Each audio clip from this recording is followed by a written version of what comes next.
Hey everybody, and thanks for joining me tonight. Right now, we're going to make one of the most basic college dishes of all time, spaghetti and marinara sauce.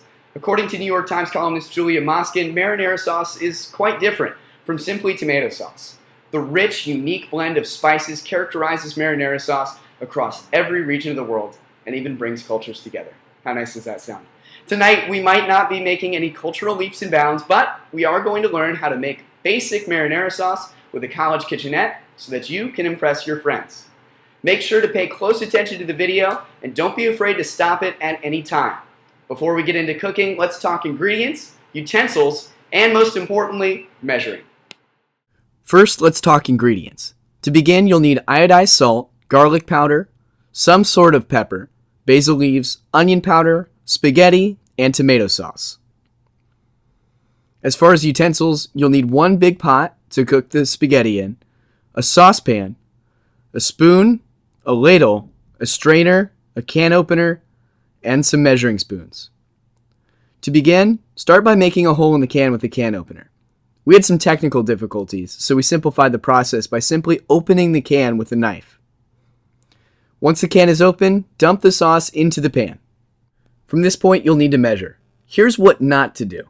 If you're too quick about it, you'll get your ingredient all over the cooked surface and all over your dish. Instead, start slow. Pour the ingredient over your measuring spoon and then take it out slowly. Always remember to measure over what you're pouring instead of the dish so that you don't add extra. Start by adding a tablespoon of onion powder to the sauce. Then, 1 teaspoon of garlic powder. Next, add 1 teaspoon of basil leaves. You're going to want to make sure to spread this all around the sauce so it doesn't clump up when you're stirring. At this point, you can add pepper and salt as you please. There's not really a specific requirement for how much or how little you have to add. So for this example, I've done 2 pinches of salt. Stir the pot around to make sure all of the ingredients are equally represented within the saucepan. Once it's thoroughly mixed, put the pot on the stovetop and turn it on to about mid-heat. You don't want it to be too hot or you could spoil the whole sauce. We're trying to get it to a simmer. With the saucepan cooking, it's time to move over to the spaghetti side of this. Begin by putting the larger pot in the sink and turning the water on to hot. You're going to want to fill it up almost all the way, just about to the 2 buttons that hold the handle in on the top of the pot. In most recipes, this is the point at which we would add olive oil to the water to make the noodles taste better.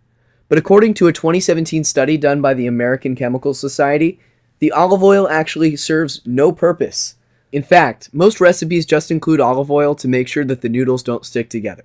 For the purposes of this demonstration, I've taken out olive oil, just to keep things simple.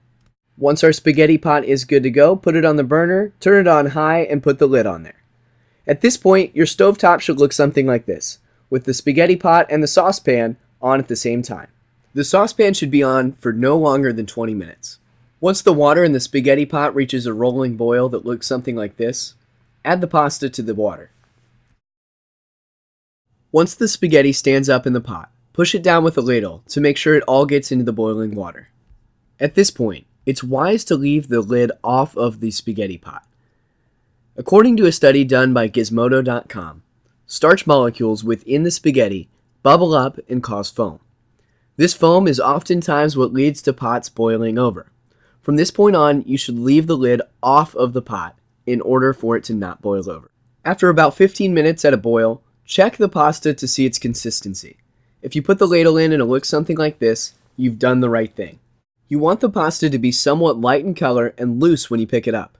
If it's both of those things, it's ready to be drained. We have finally arrived in the final stages of this process.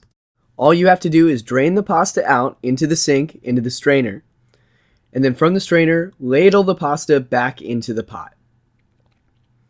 Once this is done, take the sauce off the heat, serve the pasta up, and from here it's all personal preference. Personally, I like 2 scoops of sauce, so that's what I added. We have at last arrived at the desired state of this process, a full bowl of dorm pasta, or spaghetti and marinara. It might not be world-class 5-star dining, but hopefully after watching this video, dorm pasta is an option for you.